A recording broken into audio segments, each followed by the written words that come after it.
Israel. A nação de Israel tinha passado por alguns fatos históricos que, quando aconteceram, o pessoal não deu muita bola. Eles caíram, assim, quando alguns reis que reinaram em Israel eram muito populares, alguma coisa, então eles atraíam a nação, daqui a pouco a nação estava toda afundada ou desviada de Deus. De repente, vários profetas alertaram e eles foram enviados por Deus para o cativeiro babilônico, pagaram um preço muito caro, o templo, a cidade foi destruída, e do povo que foi lá depois de 70 anos, só um terço voltou. Voltaram e choraram quando contemplaram o templo destruído, a cidade destruída, os muros destruídos. E ali, com muito desânimo, começavam a parar a reconstruir o templo.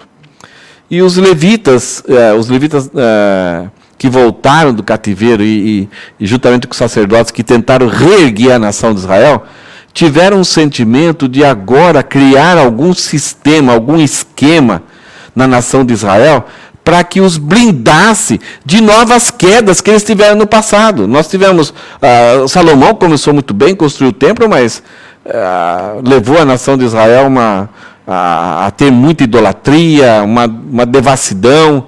Nós tivemos o próprio filho de Davi criando uma situação horrível, e os reis, depois da morte de Salomão, a nação de Israel se dividiu, e aí 10 tribos ao norte e 2 ao sul, e especialmente o norte, muita idolatria. Não teve nenhum rei temente a Deus no norte até o ano 722 a.C. No sul, de 20 reis, 8 passaram em segunda época. Vocês conhecem esse termo? Segunda época? Na minha época de ginásio, quando você não atingia uma quantidade de pontos naquele semestre, você ia para fazer umas aulas depois, e você ia fazer uma prova, era chamada de segunda época, era a prova de recuperação. Nossa, vocês não sabiam disso? Eu sou velho também. Eram os termos que eram usados. E aí, 8 reis do sul passaram em segunda época, né, passaram em recuperação ali, Deus... Pessoalmente, eles até tinham como rei, que é daquilo que os critérios que Deus exigia deles, eles até foram satisfeitos, mas ainda não tinham uma vida muito regular. Mas eles cumpriram a função daquilo que Deus queria que o rei cumprisse. Mas eles não conseguiam influenciar o povo. Não conseguiam, eles, mesmo tendo uma vida modelo assim, daquilo que o povo poderia ser, o povo já estava avacalhado, estavam servindo a outras religiões, principalmente a religião de Baal, que era muito imoral, era violenta, era totalmente depravada.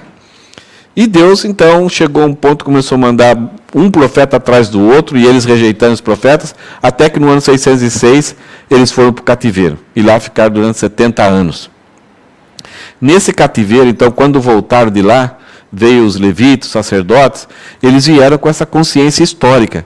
Nós pisamos na bola, nós não levamos a sério as advertências de Deus, nós não descansamos a terra durante 490 anos, por isso ficamos 490 dividido por 7, dá 70 anos, foi a quantidade de anos que eles ficaram no cativeiro. Deus queria que eles trabalhassem 6 anos e descansassem a terra. Durante 490 anos, eles não deram bola para isso. Já que Deus dá 7 colheitas em 6 anos que a gente trabalha, que a gente usa a terra, então Deus vai dar 8 colheitas se a gente não descansar a terra. E não estavam nem aí. E mesmo que tivesse homens tementes, mulheres tementes, profetas avisando eles, o povo, na maioria, como povo, não dava atenção a Deus. Ficaram no cativeiro. E o cativeiro foi muito triste para eles. Eles não tinham mais o templo, não tinham mais a cidade, eles eram obrigados a assistir aquela quantidade enorme de idolatria, de religiões, aquilo ardia no coração deles, porque eles contemplaram a loucura do coração do ser humano, quando cria coisas absurdas a respeito de quem é Deus. Não sei se você já passou por isso. O Japão aqui tem vários templos, coisas bonitas, arquitetura bonita. E aí você vai lá como visitante, mas quando você vê aquelas pessoas ricas, inteligentes, donos de empresa, se curvando e adorando, servindo aquelas imagens feias, que você sabe que não tem vida, que é uma ilusão, que é uma mentira, e as pessoas sendo devotas e levando seus filhos, não dói o coração? Não sei se você já teve a oportunidade de ir para o Rio de Janeiro e passar ali, você vê a Aparecida do Norte aqui, você vê aquela quantidade de ônibus, aquela quantidade de pessoas ali gastando dinheiro, tempo e devotando a uma mentira. Não somente uma mentira, mas devotando a adoração a alguém que não é o Deus verdadeiro. Então dói o nosso coração. A gente tem compaixão dessas pessoas. E ao mesmo tempo, nós sentimos um pouquinho do que seria o que Deus sentiria, vendo a sua criatura tão afastada e tão incrédula, e crendo em absurdos. Então, quando o povo estava no cativeiro, eles refletiram muito tempo durante 70 anos sobre isso. Os levitas sacerdotes. Gente, a gente vai voltar, agora a gente vai voltar para as Escrituras, a gente vai estudar as Escrituras, vamos estudar a lei de Deus, vamos cumprir a lei de Deus. E 1/3, e principalmente os pobres, voltaram, reedificaram o templo, a cidade, os muros. O templo já não era mais aquela grandeza que era antes, tinham até vergonha. E aí surgiu neles um desejo agora de nunca mais caírem na ilusão de se afastar de Deus e acabar adorando outros deuses. Depois do cativeiro, a nação de Israel não adorou mais nenhum ídolo. E esse movimento criou um zelo, principalmente na liderança religiosa, os levitas, os sacerdotes, por causa de Esdras, cria um grupo chamado que é fariseus, aqueles que vão copiar as Escrituras com muito rigor, com muito zelo, para que não houvesse nenhum erro, para que as pessoas tivessem acesso. Eles criaram as sinagogas, espalharam várias casas espalhadas na nação de Israel, para que eles pudessem todo sábado e segunda e quinta-feira terem reuniões, então propagarem, transmitirem a fé, a palavra de Deus, a lei de Deus para os seus filhos. Só que esse zelo, que no início era uma coisa positiva, que foi muito legal, que restaurou a nação de Israel, depois de um tempo passou a ser legalismo.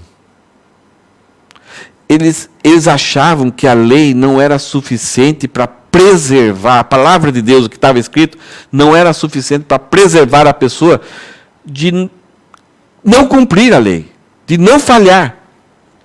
Então, para cada lei, para cada ordem, para cada imperativo de Deus no Antigo Testamento, eles criaram 365 mandamentinhos, regrinhas. Sabe aquela síndrome de Adão e Eva? Deus chegou para Adão e falou assim: Adão, de todas as árvores do jardim você pode comer, só não coma da árvore do conhecimento do bem e do mal. Por quê? Qual a razão? Porque no dia que você comer, você vai morrer. E eu sou vida, você é a minha imagem. Então, enquanto você estiver ligado comigo, você vai desfrutar da vida. Mas no dia que você desobedecer, você vai morrer. Vai ser uma tragédia. Você vai cair num estado de miséria. Você vai ficar cego. Tudo isso é o que representar a palavra morrer. Adão, sim, Senhor. Tudo bem, entendi. Entendeu, Adão? Entendi. E ele, quando conheceu Eva estava ali naquele lugar bonito demais, né? Um lugar, não havia maldade, malícia, então era o paraíso. Ele percebeu que ele tinha um jeitão. Ele era o cara que olhava o todo. E Eva era mais das coisas minúcias. Das cores, dos detalhes das cores. Então, imagine as flores, as plantas, o sabor, e tudo que Eva ia fazer, ela tocava. Né, uma coisa meio... Nós homens ainda fazemos um pouquinho disso, mas a gente nem tanto. Mas as mulheres, elas veem com as mãos, com o olfato. É muito mais do que a gente. Nós pegamos só pela aparência. A mulher é muito mais do que isso. E Adão percebeu que Eva se deliciava, ela curtia, o dia, assim, né, conhecendo, sabendo os detalhezinhos, as coisas microscópicas. E Adão, pelo que a gente... isso você não vai encontrar na Bíblia, mas pelo que a gente avalia, Adão começou a ficar preocupado com isso. Eu não quero perder ela. Eu não quero que ela peque. Então o que ele fez? Ele criou uma cerca. E quando a serpente chega e tenta, e vai tentar convencer Eva para pecar, a serpente vem para Eva e fala assim: o que disse Deus? Eva, na hora, respondeu para ele: olha, de todas as árvores do jardim nós podemos comer, mas da árvore que estiver no centro, nós não podemos comer e nem tocar. Deus não tinha falado aquilo. Não tocar. Podia tocar, podia cheirar, só não podia comer. Percebe a preocupação de Adão em tentar proteger ela? Ele criou uma cerca, um pouco mais. Ele achou que a palavra de Deus não era suficiente. A obediência a Deus, o amor a Deus, não era suficiente para privar Eva de pecar. Então ele criou uma cerca. E toda vez que você cria uma cerca, você acaba estimulando ainda mais. A lei que é boa passa a ser um estímulo para a pessoa pecar. Essa é a coisa incrível do coração do ser humano. E a mesma coisa aconteceu com esse povo de Israel depois que eles voltaram do Egito, da Babilônia. A liderança olhou para a lei e, num processo assim de tentar interpretar a lei e o que significava. Por exemplo, não trabalharás no sábado. Mas o que significa isso? Então eles começaram a colocar 69 regrinhas. A mulher não podia olhar no espelho. Por quê? Se olhasse no espelho e tivesse o cabelo branco, ela puxar o cabelo branco seria trabalho. Isso é verdade. Se você estiver indo e algum animal morreu, deixa ali, no outro dia você tira. Senão seria trabalho. A quantidade de metros, de passos que você podia dar. Porque eles achavam que a obediência e o amor a Deus não era suficiente. Então vamos criar regrinhas. E aí, a lei, o princípio da lei, foi empanado. Acho que todos vocês, mulheres, sabem o que é isso, né? A Ana faz a empanada. Mas um bife empanado, uma carne empanada, o que é? Você faz, acho que com leite, farinha, ovo, e você faz a mistura lá, passa o bife lá e você frita. Depois de frito, você consegue ver o bife, o frango? Não, ele está empanado, ele está coberto. Então, quando Jesus Cristo vem, era isso que vigorava na nação de Israel. E os levitas, que eram para comunicar a alegria que a palavra de Deus traz numa vida, estimular as pessoas, educar as crianças, eles tornaram o ministério público e a militância para ficar atrás das pessoas se estavam descumprindo a lei de Deus. Então, quando um levita vinha, o pessoal dava no pé. E eles eram procurados, chegava até o ponto, né, de pegar a pessoa, levar em público, como aconteceu diante de Jesus, levar uma mulher e vão apedrejar. Então, era um terror. Quando Jesus começa a ensinar, ao mesmo tempo que Jesus está crescendo a sua popularidade, cada vez mais, essa pressão em cima de Jesus era maior. No começo foi os meio... assim, os iniciantes, os levitas iniciantes, os fariseus iniciantes, que estavam ali dando uma olhadinha. Mas vai se passando o tempo, cada vez mais você tem pessoas mais estudadas, que queriam sempre colocar Jesus em prova. Sempre estão colocando Jesus em saia justa para tentar pegar ele. Até que Jesus vai até o templo no final do seu ministério. E ele, dentro do templo, ele já está lá com o nível do grupo maior, dos mais intelectuais. E enfrentando essa situação. O texto que nós vamos ver hoje, Mateus capítulo 12, versículo 1 a 8, mostra para nós qual é a relação de Jesus com a, entre aspas, lei. Então agora quando eu falo lei, você já sabe que não é propriamente a lei, mas é aquela lei que estava empanada, estava coberta. Vamos olhar para o texto? Mas antes de entrar para o texto, vamos dar uma olhada em algumas coisas da lei. Olha só esse versículo aqui de Êxodo, capítulo 23, versículo 19. Essa é uma lei que Deus deu para a nação de Israel.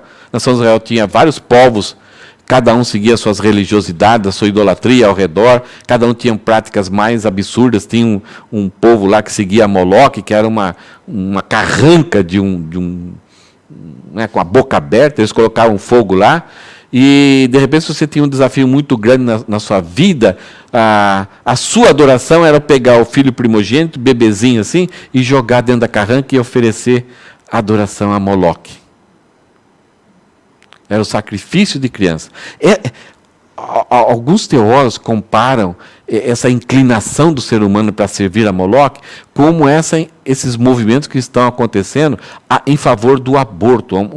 É quase que uma adoração a Moloque. As pessoas estão entregando o fruto do ventre delas, a vida, para a morte, para o Deus da morte.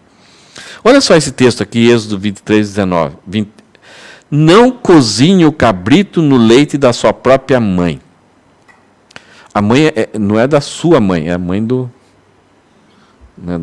cabritinho. Ok? Tranquilo? De vez em quando a gente comete mais. Tem um cara no YouTube que o pastor adulterou, né? E aí ele falou que ele seguia a Bíblia. Aí quando o repórter olha para ele, ele leu sem acento, né? Quando Deus fala para Osé, vai e pega uma mulher, uma prostituta, uma mulher do seu amigo, e o texto fala, uma mulher do seu amigo adúltera. Só que o pastor leu assim, vai, pega a mulher do seu amigo, adultera. Ele achou que era uma ordem para ele fazer aquilo, não a qualidade da mulher. Não sei se já viram esse vídeo. É cômico, mas é trágico. E aí quando o repórter fala para ele, será? Mas aí já tinha acontecido tudo. Quando você olha um texto desse, o que você pensa?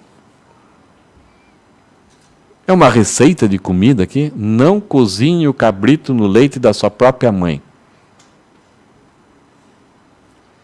O que você faria daqui para frente sabendo desse imperativo, desse conselho, dessa ordem de Deus para a nação de Israel? O que você vai fazer daqui para frente? Nós cozinhamos alguma coisa, alguma carne no leite? Não sei se vocês já fizeram isso. Já fizeram? Sabe de alguém que faz? Usando leite para cozinhar? Hã? No Peru faz. Porque o cabrito tem um cheiro forte, né? Se você cozinhar no leite, ele tira um pouco. Olha só, nem isso eu sabia. Olha só que legal. Então, os povos daquela época, eles são povos que começam a fazer experiência, de repente eles, se cozinhar no leite não vai. Mas a ideia é, não cozinhe o cabrito no leite que seja da mãe dele. Então nós aprendemos isso, ok, vamos para casa, daqui para frente nunca vamos mais cozinhar o cabrito no leite que é proveniente da mãe dele. Ok? Então nós seremos cozinheiros que não cozinham o leite, o cabrito no próprio leite proveniente da mãe dele. Ok, estamos satisfeitos, estamos cumprindo a lei. O que acontece? Existe uma coisa que a gente trabalha com as escrituras, nós temos esse tempo de quase 3.500 anos antes de hoje. Nós temos uma cultura, um povo, a nação de Israel está no meio de povos com outras religiões, com outros costumes. E a lei foi dada especificamente para aquele povo naquela época. Então está lá no passado. Se a gente pegar essa ordem e transferir para agora, nós seremos cozinheiros, então nos orgulharemos, usaremos um crachá, uma faixinha na testa, que nós somos cozinheiros que não cozinham o cabrito no leite proveniente da mãe dele. E nos vamos orgulhar, vamos fazer uma camiseta e vamos ficar olhando se alguém está fazendo esse erro. É pegar o passado, olhar a restrição da lei e transferir para agora. Mas o que a gente tem que fazer? A gente tem que fazer a escada chamada a escada da abstração. A gente tem que olhar o fato, entender como que funcionava naquela época, né? Esse detalhe da Ana enriquece muito, e caminhar para descobrir qual é o princípio eterno. Por que Deus falou isso? Então nós temos a razão para tirar o cheiro, mas Deus não está proibindo cozinhar o cabrito no leite. Ele não está proibindo. Ele está proibindo é que cozinhe o leite proveniente da mãe do próprio cabrito. Então a gente tem que pensar, mas por quê? Nós sabemos que tira o cheiro. Mas por quê? Deus não quer isso. Então nós caminhamos, descobrir o princípio eterno. Quando descobrir o princípio eterno, então nós vamos aplicar na nossa época. Por que Deus não queria? O que passa na sua cabeça? O que é o leite da mãe do cabrito para ele? Alimento? Ok, então beleza, alimento. Mas o que esse leite da própria mãe dele fornece? Ele é um alimento, mas ele representa o quê? O alimento ele fornece para nós o quê? O que ele é para nós?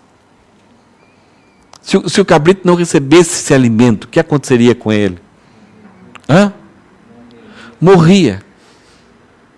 Né? Então, o alimento aí dá a ideia de vida. O que está acontecendo aqui não tem nenhum ingrediente, nenhuma química no leite que pode... O cabrito já está morto. O que vai estragar aquela comida. Não tem nada disso. Não tem uma fumacinha espiritual que vai dar um problema. Não é isso. Mas é que se você cozinhar o animal no próprio leite, que simbolizava a vida para ele, e agora está ali naquele momento, na morte dele, isso revela o meu coração. Revela o quão cruel eu sou. Isso mostra para mim que eu não me importo com aquilo. Eu não me incomodo. Isso não é nada para mim. E se não é nada para mim num detalhe tão simples, as outras áreas da minha vida vão ser afetadas. Para mim, o simbolismo do que é a vida, não estou nem aí. Então eu vou fazer manifestações para o aborto, para jogar criança no fogo. Se tiver um animal aí doente, eu vou dar um pontapé nele. E alguns de nós, assim, achamos ridículos. Algumas pessoas, de repente, têm esse carinho de pegar um animal ali que está tão doente e você levar para casa e cuidar. Tem vídeos assim que, né, de cachorrinho, que está tudo destroçado ali, a pessoa ainda cuida. Que perda de tempo, mata, joga fora, não leva para casa não. Isso é um sinal. Tem uns que têm uma dose um pouquinho mais. Né? Tem uns que valorizam muito mais os animais, mas não valorizam o ser humano. Mas quando eu não me indigno, quando eu não sofro, quando eu não sou afetado por vidas sendo prejudicadas, é um sinal que talvez eu estou perdendo a empatia com a vida. Toda a vida é proveniente de Deus. Deus é a fonte de toda a vida. Então, se eu não importo com a criatura, pode ser que eu não estou me importando mais com o Criador. Não sei se você já percebeu, você que talvez é um pouco mais velho, que dificuldade a gente tinha de ver alguns filmes de terror. E hoje os adolescentes se deliciam. Então, a cabeça da sociedade foi sendo feita para que anulasse em nós qualquer empatia, simpatia, qualquer sentimento com referência à vida. E hoje, quando as pessoas veem um desastre, o que eles fazem? Alguns saem correndo para ajudar, para tentar salvar. Arriscam a própria vida. Outros pegam o celular, fica filmando, faz até selfie assim, né? É inacreditável. Então Deus aqui, o princípio eterno é que Deus valoriza a vida. Acima de qualquer coisa, a vida é preciosa. E até o ponto de Deus enviar o seu próprio Filho para que todo aquele que nele crê não morra, não enfrente a morte eterna, mas se crer, tenha a vida eterna. Deus não poupou o seu Filho por causa do valor que ele dá à vida. Ok? Vamos ver o próximo texto. Deuteronômio, capítulo 23, versículo 25. Quando entrar na plantação do seu próximo, pode arrancar as espigas com as mãos, porém não devem colher nada com a foice. Versículo. A nação de Israel, ela é uma linguiça, é comprida, e mais ao sul tinha o templo. E as pessoas faziam comércio, viajavam. E as pessoas faziam as plantações. E não tinham cercas. Então Deus estabeleceu para que tanto aquele que plantasse dependesse de Deus, como também aquelas pessoas que estivessem viajando tivessem provisões. Por exemplo, havia uma lei da cega, mas não era de enxergar.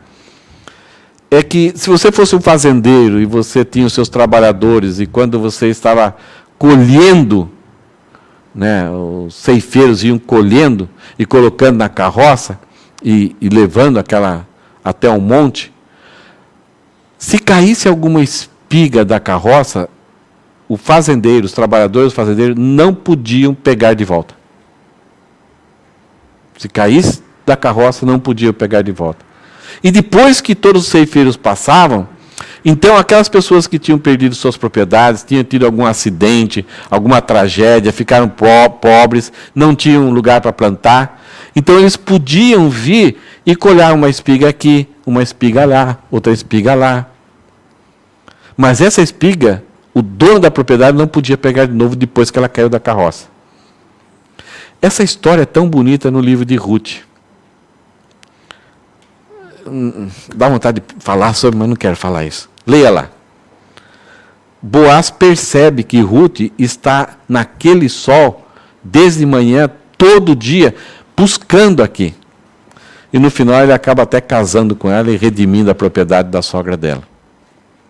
Então, a pessoa perdia tudo, mas ela tinha um trabalho. Todo dia ela tinha que levantar cedo, esperar os ceifeiros passarem e ali pegar uma coisa aqui, uma coisa aqui. Muitas vezes os donos da propriedade olhavam essas pessoas e se simpatizavam com eles. Puxa, o cara está fiel, o cara cuida, o cara zela pela família, o cara não fica em casa e não manda a mulher vir aqui buscar. Então, você quer trabalhar para mim? E aí empregava essas pessoas. Só que quando você viajava, não tinha posto de gasolina, restaurantes à beira da estrada. Algumas vezes tinha algumas cidadezinhas que você podia passar, mas a caminhada era longa, a temperatura era alta, pouca fontes de água durante a estrada, e não dá para você levar comida.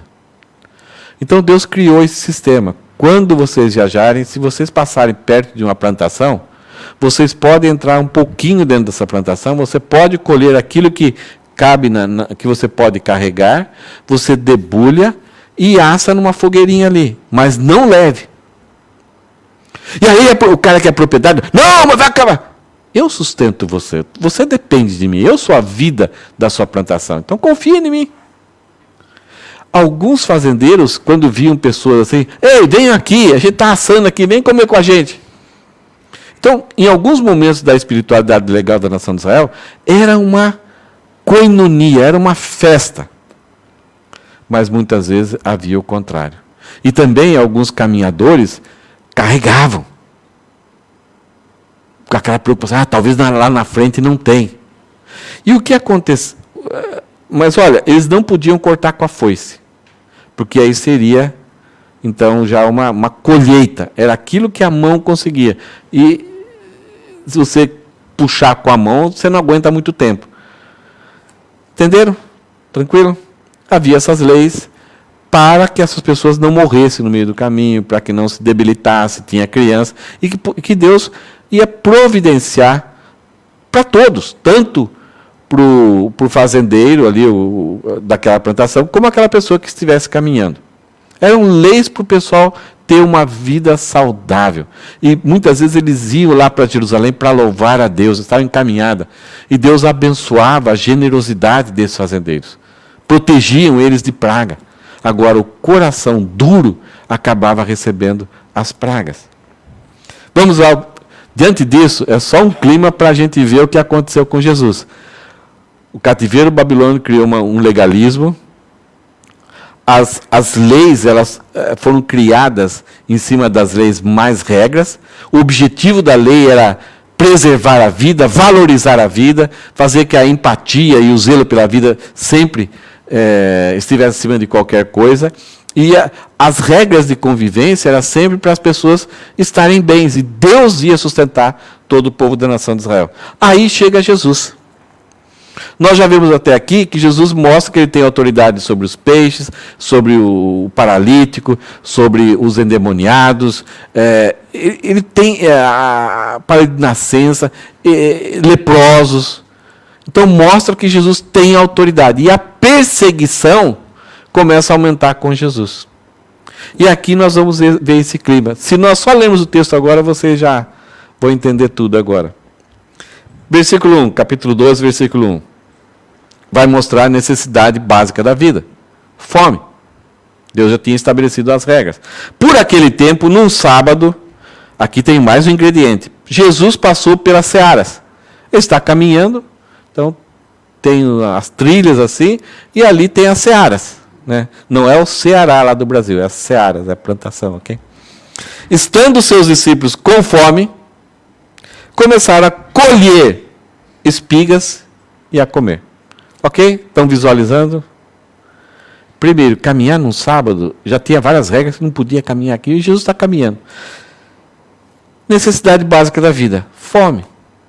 E os discípulos, então, sabendo da lei, acostumados, ou talvez alguém nem se lembrava mais, o povo não entendia mais algumas coisas, eles foram lá e colheram com a mão, debulharam e assaram o trigo, as sementes. Versículo 2. Não sei se os fariseus viram isso, se viram por que eles estavam lá também, eles estavam caminhando. Ou, quando se tem legalismo, o que mais se tem é o departamento diva. Quando uma sociedade vive em cima do legalismo, a maior atividade que tem é um departamento chamado DIVA. É uma sigla. É Departamento de Investigação sobre a Vida Alheia. É aqueles investigadores que estão atentos sobre o que está acontecendo com a outra pessoa, para ver se a pessoa está fazendo alguma coisa errada. Então, será que é isso? É esse clima que nós estamos vivendo. Ninguém pode fazer nada que já fala, já aponta o erro, já critica, já condena e já, um termo que está sendo usado hoje, cancela. Cancela a pessoa. A pessoa não pode mais ser notada pela sociedade. Se ela tinha algum empreendimento, ninguém mais compra com ela. A pessoa é cancelada. Porque alguém a acusou, alguém apontou alguma coisa. Então aqui, não sei se os fariseus ficaram sabendo, ou eles viram, ou alguém que já sabia que os fariseus gostavam disso e eles eram responsáveis, alguém foi lá então, comunicou. Existe outra palavra para isso, né? Mas comunicou. Então os fariseus, não sei se eles estavam ali presentes ou depois encontraram com Jesus, eles falaram, então o texto fala, os fariseus vendo isso ou sabendo disso, disseram a Jesus, olhe, os seus discípulos estão fazendo o que não é lícito fazer no sábado. Isso é uma constante na vida dos seus discípulos, que eles fazem aquilo que não é lícito fazer no sábado. Aqui há duas coisas, não somente o colher, mas que não podia debulhar, não podia assar, e principalmente que era no sábado. Então, há acusação aqui é que Jesus é um transgressor da lei. Jesus está liderando pessoas e usando essas pessoas, e essas pessoas estão transgredindo a lei e ele não se importa com isso. Então Jesus é um perigo para a nação de Israel. Jesus pode abrir brechas para o povo se comportar de uma tal forma que Deus vai trazer de novo a punição da Babilônia. Eles vão novamente para a Babilônia, Jerusalém será destruído, o templo será destruído e os muros serão destruídos. Então Jesus é um perigo. Não somente o perigo, então Jesus com esse comportamento, ele é uma pessoa que não deve ser ouvida. É uma pessoa que não tem moral para ser ouvida. Ele é contra o povo. A acusação é séria.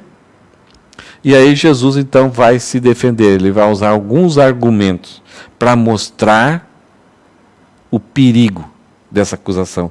O perigo do legalismo morto e pesado. Eu usei essa palavra aqui, pesado, por causa daquilo que Jesus vai falar para o povo. Tomai o meu jugo e carregai o meu fardo, que é leve e suave. O jugo era uma canga que se usava em 2 bois para puxarem um arado, e era pesada, era para juntar os bois ali, para que um não fosse mais rápido que o outro, e um não saísse para uma direção. Então era para unir. Jesus Cristo falou, ele está querendo dizer, olha, se unam a mim. E como boi que trabalham no mesmo empreendimento, a minha canga que você vai levar não é pesada. Ela é leve e suave. Por que Jesus está falando isso? Porque ele entende o peso que o povo de Israel carregava com essa obrigatoriedade que o legalismo trazia para eles. É um legalismo que o máximo que conseguiam é fazer com que algumas pessoas fossem apedrejadas, ou fossem censuradas, ou rejeitadas. O texto anterior, qual que foi que a gente estudou? É o texto de Mateus. Mateus era rejeitado. Ele era considerado um cara que não tinha mais chance de ser alguma coisa na nação de Israel. Primeiro argumento de Jesus. Jesus é incrível. Mas Jesus lhe disse, vocês não leram o que Davi fez quando ele e os seus companheiros tiveram fome? Quando eu tenho uma dúvida se alguém fala assim, você não leu? Eu falo, não li. Você não viu no Jornal Nacional, na TV, alguma coisa, na internet, no YouTube? Não, eu não vi. Agora Jesus está falando aqui para pessoas que sabem decor os 5 primeiros livros do Antigo Testamento. Não somente os livros da Bíblia, mas eles sabiam as citações de todos os comentaristas, os rabinos. E aí Jesus vem com uma conversa. Vocês não leram? Puxa, pensei que vocês eram bons nisso, viu? Parece que vocês não leram. Jesus está tirando, desculpa a palavra aqui, um sarro. Está gozando da cara deles. É uma ironia. Paulo faz muito disso. Faz ironia com pessoas que se acham conhecedores e sábias e gostam de ridicularizar os outros, colocam um peso nos outros. Jesus fala, vocês não leram o que Davi fez quando ele e os seus companheiros tiveram fome? Eu vou fazer vocês lembrarem. Aquela vez, como Davi entrou na casa de Deus, não o templo, mas o tabernáculo, e comer os pães da proposição, os quais não era lícito comer, nem ele, nem os que estavam com ele, mas exclusivamente os sacerdotes. No tabernáculo existia uma mesa que tinha os pães da proposição que lembravam o sustento que Deus dava para a nação de Israel em todo o tempo. Eram 12 pães, e eram pães tipo um blow assim, era uma pilha de 6 mais uma pilha de 6. Esse pão ele era oferecido no sábado, né, como ritual ali, era ofertado a Deus, como lembrança da provisão de Deus, e ficava ali até a próxima sexta-feira, até começar o novo sábado. A partir do momento que começasse o novo sábado, na sexta-feira à noite, os sacerdotes retiravam esses pães e colocavam ali mais 12 pães, representando que Deus sustentava cada tribo, né, Deus é o sustento da nação de Israel, colocavam 12 pães quentes, fresquinhos. E o que eles faziam com esses pães que eram removidos? Somente os sacerdotes podiam comer. Então agora os sacerdotes comeriam. Mas Davi, quando estava fugindo de Saul, ele chega com alguns soldados, ele deixa os amigos dele, os soldados dele, longe, e ele vai até o sacerdote e fala, olha, eu estou com fome, estou sem arma e estou com fome. Tem alguma coisa para comer aí? E o sacerdote, olha, nós não temos nada. Só temos os pães da proposição que já foram retirados do tabernáculo. Mas a regra era, só o sacerdote podia comer. E esse sacerdote, por causa da situação de fome intensa de Davi, até o sumo sacerdote pergunta para Davi, como que está você e os seus soldados? Eles estão tendo relações sexuais com as esposas por esses dias? Não. Ok. Então ele criou assim, né, que fosse um pouquinho mais preservados assim tal. E esse sacerdote ofereceu para Davi. Deus não condenou. Davi não sentiu culpa, o sacerdote não foi culpado. E Deus fez questão de relatar isso. Os pães representavam o cuidar de Deus em manter a vida. Se os pães representam isso, Deus não queria que a coisa ficasse, os símbolos fossem avacalhados e negligenciados. Mas agora tem uma questão de alguém que foi chamado por Deus, alguém que pertence ao povo de Deus, que está passando por fome. Então, o propósito da lei para os pães se cumpre agora com Davi. Então, Jesus faz essas pessoas se lembrarem disso. Vocês não leram isso? Vocês não entenderam? Por que Davi, o sacerdote, não foi condenado, não sentiu culpa? Jesus continua.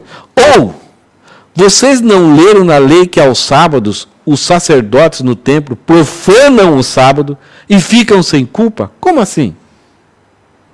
Porque as regras dele é que não pode fazer isso, senão você profana, você pode ser até apedrejado. E Jesus fala, vocês não leram que os sacerdotes no sábado profanam o templo?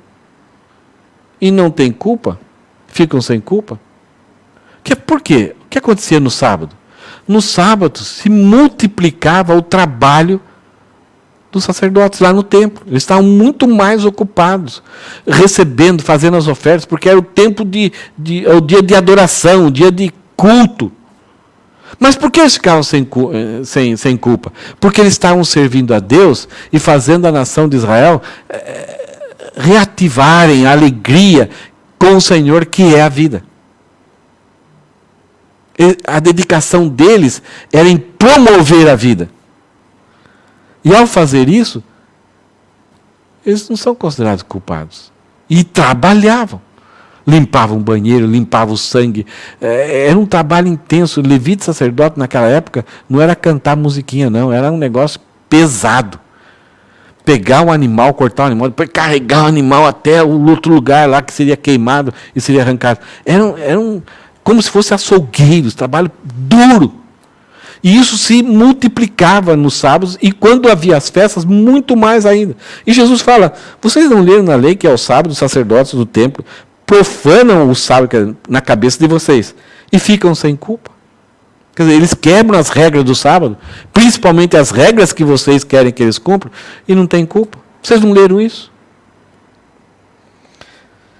Terceiro ponto que Jesus fala assim, ele vai falar que eles não entendem quem é Jesus. Jesus é supremo, está acima de tudo. Pois Jesus fala assim, pois eu lhes digo que aqui, como se ele tivesse apontado, no Brasil a gente faz isso, né? Mas aqui faz assim, né? Né? É como se Jesus falasse, não sei se os judeus fazem isso, pois aqui está alguém que é maior, é supremo do que o templo. Então Jesus pega a lei da ceifa, a lei do sábado e agora a lei do templo.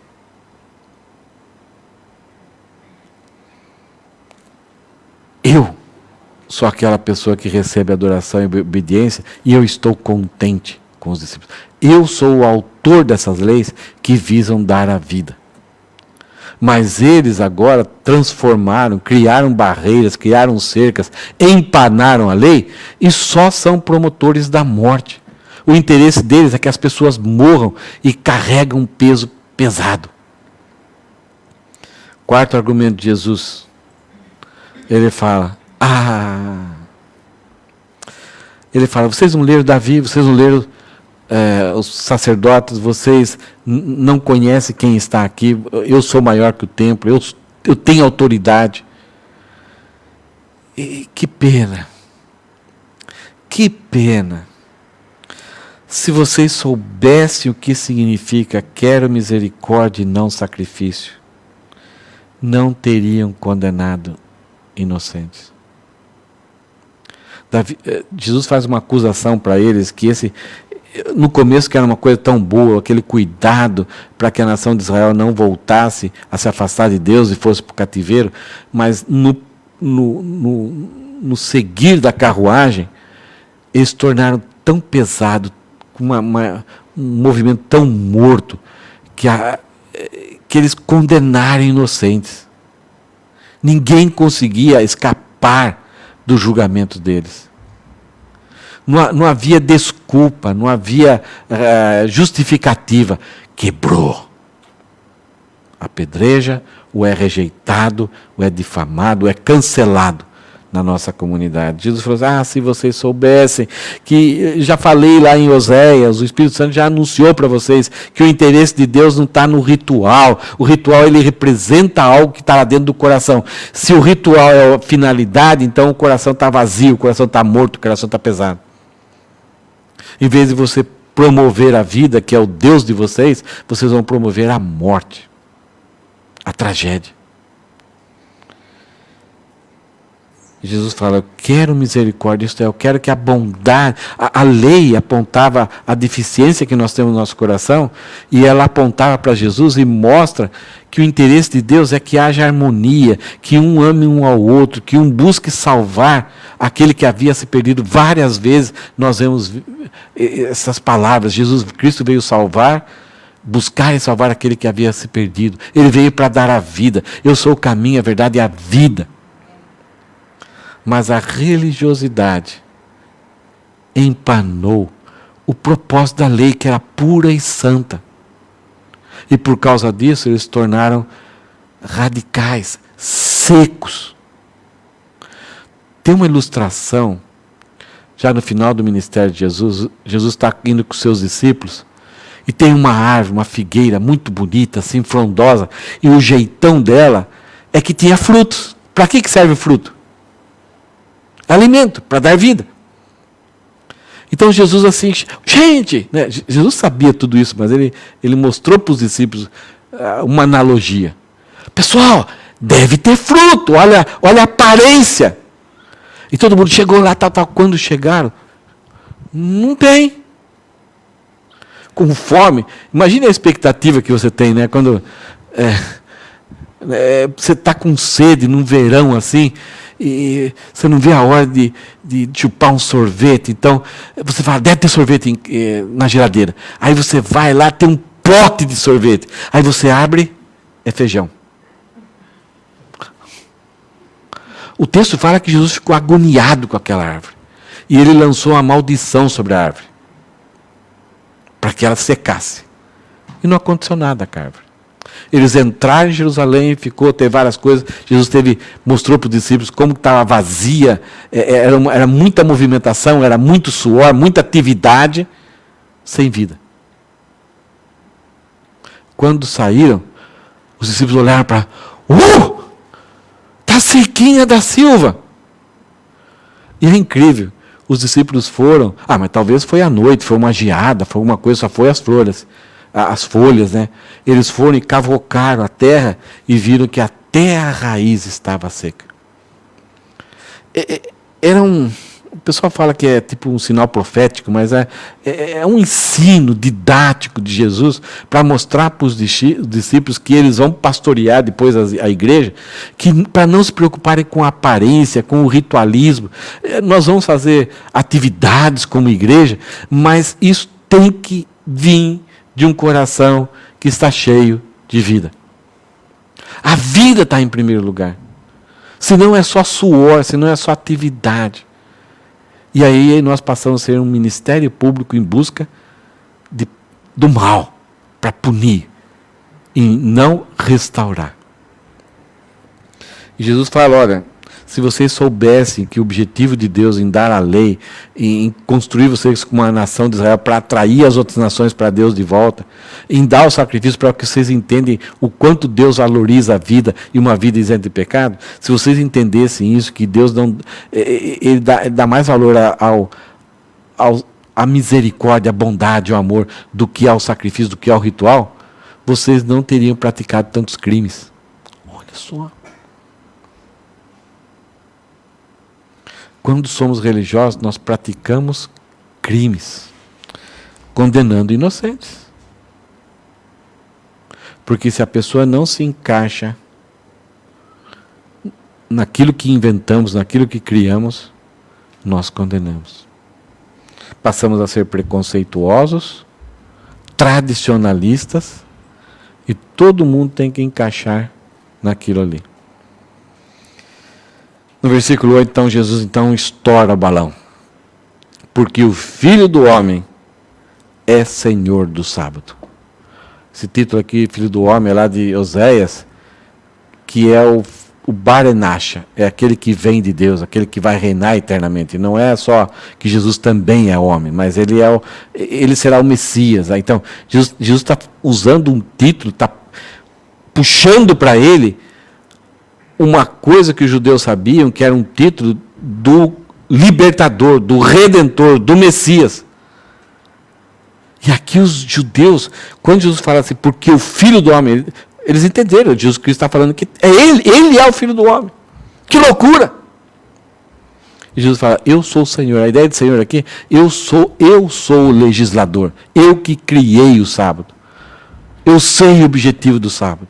Eu sei que o sábado foi feito para o homem e não o homem para o sábado. Se você ler o capítulo 12 inteiro de Mateus, Jesus vai falar que ele é maior que Salomão, que ele é maior que Jonas. Ele vai mostrar, ele vai chutar o balde, quase que chutar o balde aqui. Ele vai se revelar e vai chamar para ele algumas. Está aqui quem é maior que o templo. Como? Jesus devia ter 1,70 m por aí. Como ele é maior que o templo? O templo era um dos símbolos mais importantes para a nação de Israel. E Jesus está falando assim, eu não sou maior em altura, eu sou Senhor do sábado, eu sou maior que o templo. Eu sou o próprio templo. O templo era uma tentativa do povo entender como se tem comunhão com Deus. Jesus fala, eu sou mais importante. E ninguém ousava falar nada com o templo. E depois Jesus vai falar assim, olha, esse templo será destruído e em 3 dias eu vou reconstruir de novo. Está falando do quê? Dele mesmo. Mas na cabeça deles estavam achando que Jesus ia fazer algo que ia promover a destruição do templo. Se lembra o trauma deles que Nabucodonosor destruiu o templo? Então Jesus agora está abrindo o jogo. Ele é um inimigo da pátria. Mas que pátria? Uma pátria morta. Então, Jesus termina dizendo aqui, eu tenho autoridade. Se os discípulos estivessem fazendo alguma coisa errada, eu seria aquela pessoa que ia orientar ele. Mas eles estão usando da própria lei que eu dei para preservar a vida. O que a gente conclui então é que Jesus tem autoridade sobre os preconceitos e tradições humanas e valoriza as necessidades humanas. É perigoso isso que eu estou falando aqui. É perigoso. Porque a gente pode, no nosso pecado interno, achar que tudo isso, tudo aquilo que de louvor não tem, então se envolver com a igreja, cantar, servir, fazer algumas coisas na igreja assim, isso aí não é necessário. Então a gente passa a desprezar, não dar valor à ceia, ao batismo, jogando tudo fora. Sermos escarnecedores das coisas sagradas que Deus deu para nós. É perigoso. O que Jesus combateu aqui não foi a lei. Ele amava a lei. O que ele combateu é a farinha, o ovo, o leite, que empanaram a lei. É aquilo que a gente pega da simplicidade daquilo que Jesus fez e a gente acha que é necessário criar algumas coisas, porque para aí então ter valor. É aquilo que a gente fala, nós somos salvos pela graça. Mas a gente tem que fazer isso, isso, isso, aquilo. Porque senão a graça não será apropriada por nós. Você tem que merecer a graça. Que frase mais incoerente. Eu tenho que merecer a graça? E eu olho para outra pessoa e falo assim, não, ela tem uma vida tão irregular, ela nunca vai merecer a graça. Claro, todos nós. Mas por causa do falso entendimento, nós criamos uma casca que só serve para aumentar o volume e tirar o gosto do que é a graça.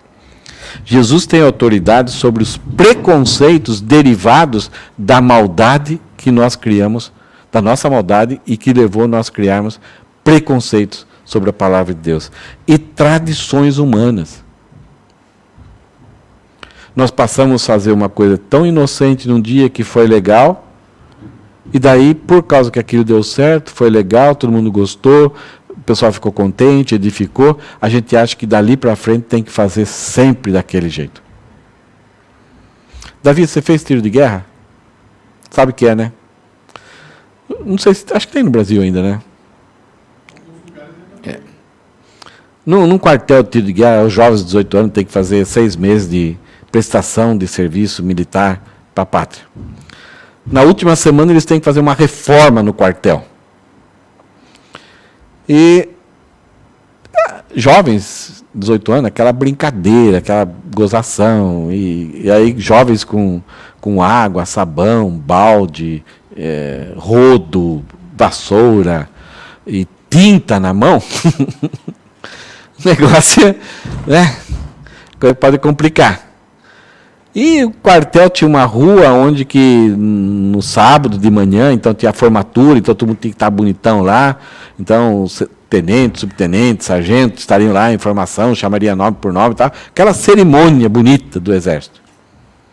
E numa dessas eles tinham que pintar a calçada de branco, tudo assim, tal, deixar o negócio bem bonito.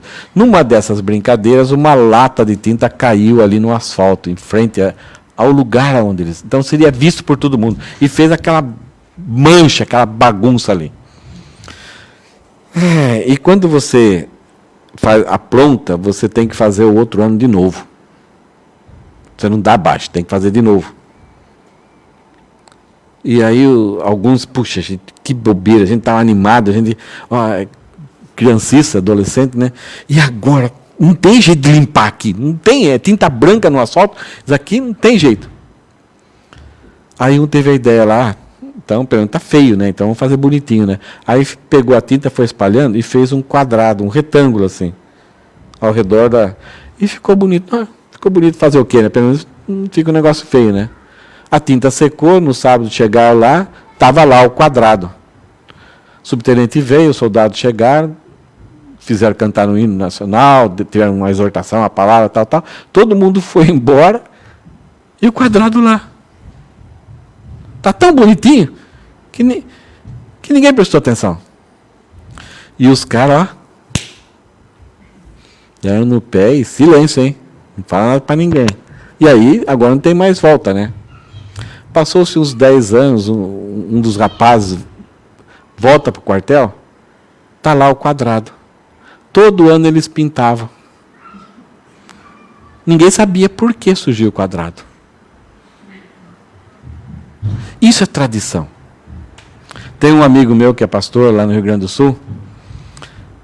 Ele é curioso demais. Ele quer saber as razões de todas as coisas.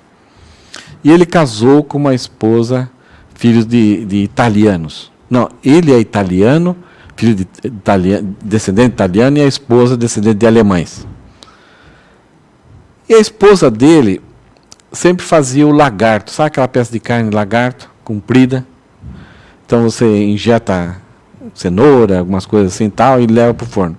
E a esposa dele, quando pegava o lagarto, ela cortava um tanto assim da primeira ponta, da segunda ponta, colocava na assadeira e colocava no forno. E aí ela fazia uma carne com batata, fazia qualquer coisa, ensopado, alguma coisa, depois ela fazia com aqueles pedaços que sobravam. E algumas vezes ela tem que fazer 2 pedaços para dar para a quantidade de pessoas, mas 2 lagartos, mas sempre cortava as pontas. Ele falou, por quê? Aí perguntou para ela, por que você faz isso? Por que você não aproveita o lagarto inteiro? Ela olhou para ele, não sei, aprendi com a minha mãe. Ele foi para a sogra. Sogrinha, sua filha faz isso, isso, isso, isso. Por que a senhora ensinou para ela que ela tem que cortar as pontas do lagarto e assar? Fica uma delícia. Mas por que tem alguma receita, alguma coisa assim, alguma coisa necessária? A sogra então olhou para ele e falou assim, sabe por quê? Eu não sei. Minha mãe me ensinou. E a nona, né, que eles chamam lá, né, a avó, estava viva. E ele foi então perguntar para a vozinha, vozinha, você ensinou a sua filha, que ensinou a sua neta a fazer isso com lagarto. Por que a senhora ensinou desse jeito? Eu já estava esperando uma resposta ainda que a tataravó lá, uma coisa assim fez. Aí ele falou, meu filho, eu fazia isso. Antes eu fazia, agora eu não faço mais. É que o meu fogão era lenha e o forno era muito estreitinho, não cabia. Então eu cortava. Isso é tradição. Algo pode começar uma coisa boa, que foi uma experiência gostosa, bonita, mas daqui a pouco a gente acha que aquilo é mágico, que a gente precisa daquilo, senão vai resolver os problemas. E a gente passa a repetir. Hábitos saudáveis são bons na nossa vida. Muitas coisas que a gente já faz sem pensar. Algumas vezes sai do banheiro e fala assim, será que eu escovei o dente? Aí escovei. Porque é tão automático que são bons. Você criar hábitos saudáveis é bom. O perigo é quando a gente transforma aquilo que é um princípio divino, alguma coisa que nos traz a vida, a gente empana e a gente passa a viver aquele peso. E se de repente falhamos em alguma coisa, ou se soubermos que alguém falhou, a gente desce o rei. E aí muitas vezes nos sentimos culpados. Não porque não comemos o lagarto, mas porque não cortamos. E se você vai na casa de uma pessoa e a pessoa te oferece o lagarto com as 2 pontas, eu não vou comer não. Porque a pessoa não cortou. Passamos a ficar com transtorno obsessivo compulsivo, não pela vida, não pela verdade, mas por aquilo que é tradicionalista, aquilo que é pessoa. E a gente passa a ser preconceituoso com pessoas que fazem diferentes. Então Jesus tem autoridade sobre os preconceitos e tradição. Ele está acima, ele falou, eu sou o Senhor do sábado, eu sou maior que o templo. Fui eu que criei essa regra. E as regras são para a vida. E Jesus valoriza as necessidades humanas. A lei é pura e santa e foi dada para a vida. E agora o fim da lei, quem que é? A lei foi dada para um povo não regenerado. Eles precisavam da lei para entender a vida e entender o valor que é a vida. Mas o povo não era regenerado. Algumas pessoas na nação de Israel eram regeneradas porque criam em Deus. Mas esse povo precisava ser diferente. Agora, Deus, Jesus, quando morreu na cruz, Ele está escolhendo, Ele está dando a fé, Ele está dando o Espírito Santo, e Ele está trabalhando com um povo que é regenerado, que um povo que não precisa mais da lei para valorizar a vida. Se eu não valorizo a vida, é um bom sinal de que talvez eu não seja regenerado. Que a vida não habita em mim. Que eu ainda estou morto em delitos e pecados. Só algumas considerações. A adoração que se oferecia a Deus, ela superava todas as regras e normas do sábado. A adoração que se oferecia a Deus, ela superava todas as regras e normas do sábado. Acho que vocês conhecem um movimento, um cara de evangélico, tem pessoas, creio que tem pessoas salvas lá, mas que idolatram o sábado. E se eles entrarem numa conversa com vocês, ele vai te convencer que no próximo sábado você vai estar às 6 horas da tarde guardando o sábado. Paulo combateu isso. Porque apesar deles conhecerem as igrejas primitivas na época de Paulo conhecerem a Cristo, eles ainda estavam assim, abraçados a luas, às festas, aos rituais.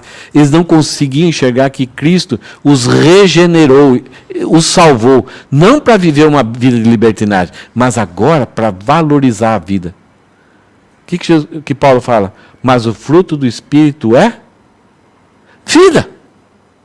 Amor, bondade, benignidade, mansidão, tudo isso contribui para a vida. As obras da carne contribuem para quê? Para a morte. Então, se somos regenerados, nós vamos querer sempre o bem da próxima pessoa, a edificação, vamos estar servindo, vamos estar lutando sempre para a pessoa.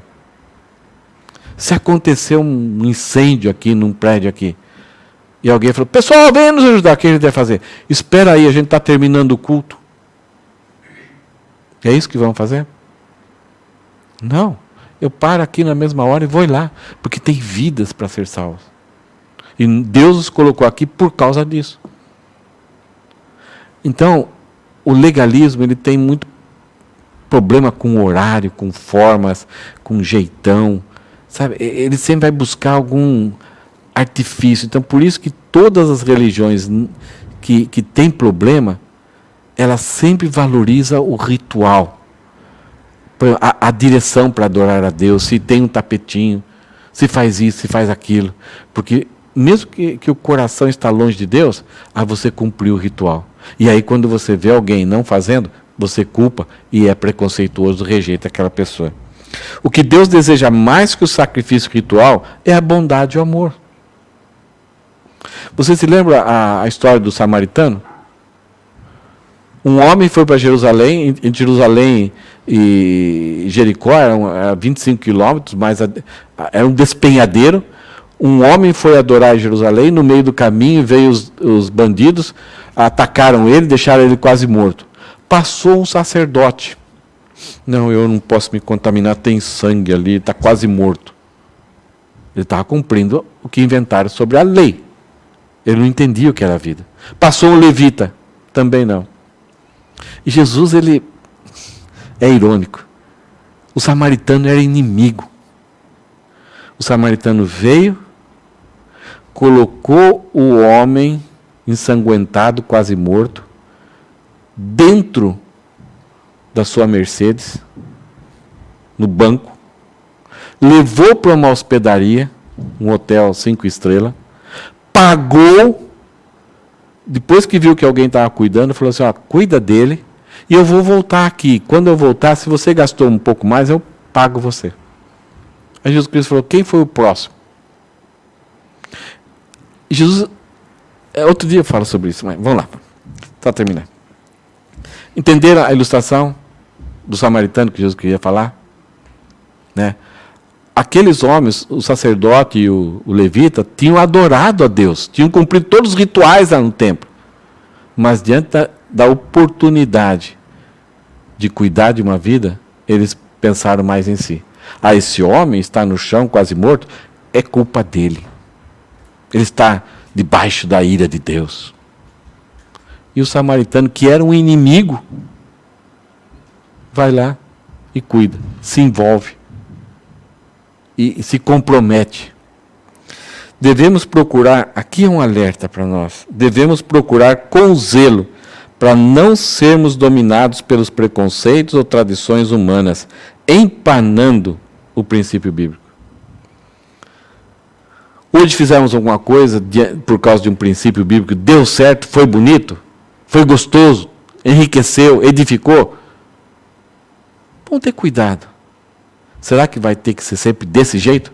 E de repente os nossos filhos, nossos netos, não vão nem saber porque a gente faz daquele jeito? Se fazemos a ceia com a mesinha e uma toalhinha enrendada, fica bonito ali, sai bem na foto. Por que daqui 20 anos tem que ser com a toalhinha arrendada? Ah, não, eles não, aquela igreja não faz a ceia com a toalhinha arrendada. Aquela igreja não é tão espiritual. Ok? Entenderam? Okay. O fim da lei, então, quem que é? É Cristo. E você só vai encontrar vida, só vai encontrar bondade, só vai encontrar amor.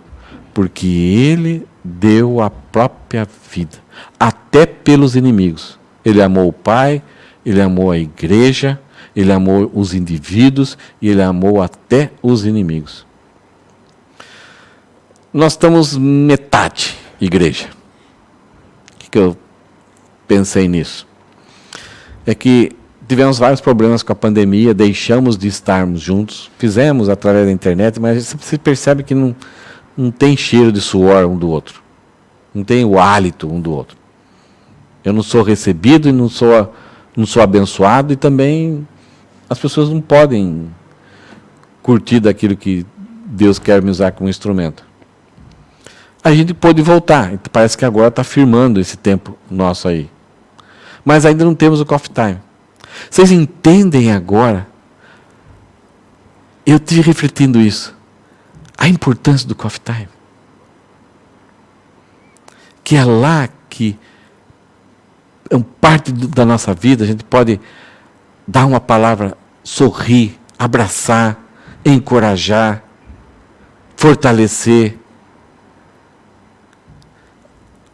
receber. É vida. É vida na vida. Aqui tem os rituais, tem esse momento, a gente tem um tempo depois, mas está faltando ainda alguma coisa. E uma das coisas que Davi percebia, quando ele olhava aquele povão vindo para Jerusalém, ele falava: alegrei-me quando me disseram, vamos à casa do Senhor. E quando o povo chegava, Davi olhava, ele falava assim: quão bom e quão suave é que os irmãos vivem em união.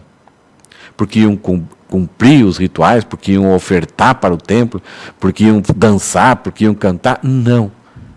É que podiam ministrar um na vida do outro. Era vida na vida. Os rituais eram uma representação de que ali existia vida. Deus estava no meio deles. Amém?